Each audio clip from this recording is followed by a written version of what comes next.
você que entrou com um sonho, né? Quem teve o maior sonho aqui da medicina foi você, né, Rally? Como é que você, conforme você foi estudando, como é que você foi tendo contato com isso e percebendo a medicina? Falando, nossa, olha só, agora parece isso aqui, aquilo que eu pensava, que eu sonhava. Como é que foi isso?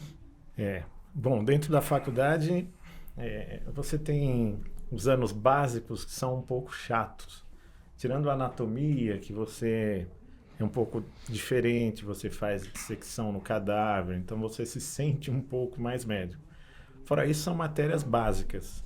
Então, a partir do terceiro ano que você começa a ir para o hospital para fazer anamnese no paciente, aí você começa a se sentir mais médico, né? Disciplina de semiologia, né, Rani? Isso, exatamente. Você vai aprendendo a conversar com o paciente, embora acho que o ensino não seja o ideal. Daí para frente, quinto e sexto ano, então, é o internato. Você é um mini médico, vamos falar assim. Então, você só fica no hospital, passa por estágios da cirurgia, da clínica médica, da ginecologia obstetrícia. Então, aí a gente já se sente médico mesmo. No sexto ano, então, você se acha Deus, né? Quando você entra na residência, você já começa a falar, pô, eu não sou tão Deus assim. E o tempo vai passando, você vai percebendo que sabe menos. Daí vem o estudo, acho que o Igor comentou, onde você percebe que você precisa saber mais, que você não sabe o quanto imaginava.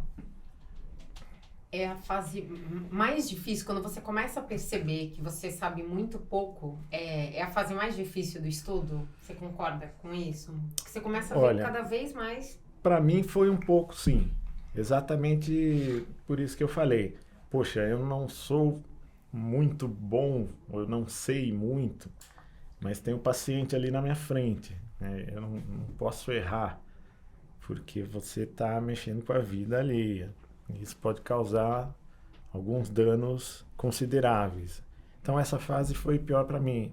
É como se eu tivesse que estudar, não é forçado, mas assim, por um motivo real. Eu não posso comer bola. Não para fazer uma prova, né, Harley?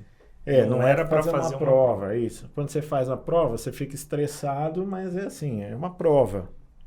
E quando a prova é seu paciente que está ali na frente, é um pouco mais complicado. Então você precisa correr atrás. Então acho que para mim, não sei o que vocês pensam, para mim pessoalmente foi a pior parte. Não, eu concordo. E tem uma frase que eu não sei se alguém vai recordar quem que é o dono da frase, que criou a frase, que é alguma coisa assim: a medicina é uma ciência de verdades transitórias. Sim. Então, assim, o que a gente estuda 5 anos atrás já não é mais aplicado, não só da parte terapêutica, né, Harley? Você trabalha muito com a parte diagnóstica, então vai mudando os protocolos, as diretrizes. Então, isso é muito complexo, não tem como parar de estudar. Então, esse que é o ponto mais importante, é o ponto de inflexão.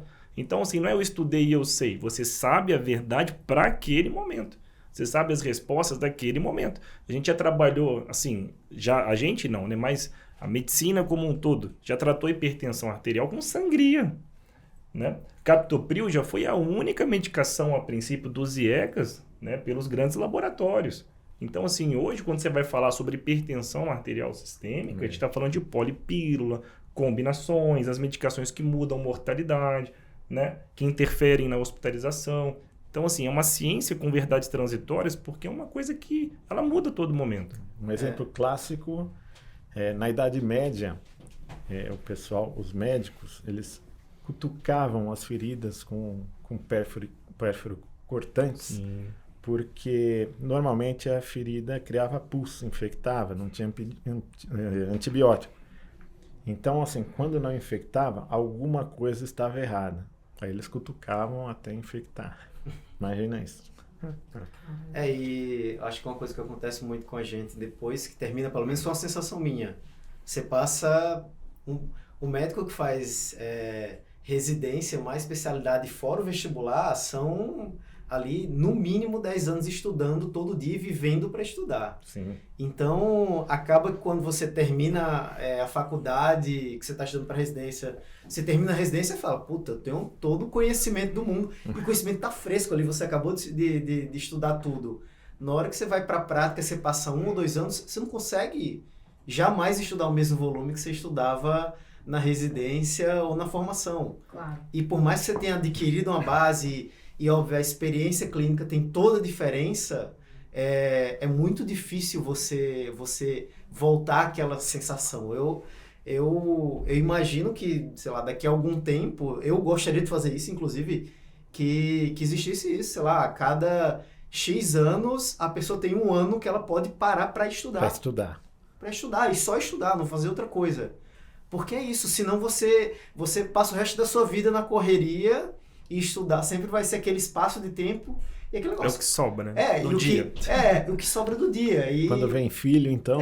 e ainda vai concorrer com a sua vida, né? Tipo, seja com filho, seja com o próprio trabalho, entendeu? Claro. Então, eu acho que a gente ainda vai ter algumas revisões sobre esse processo de estudo durante a vida, né? Mas as madrugadas continuam aí.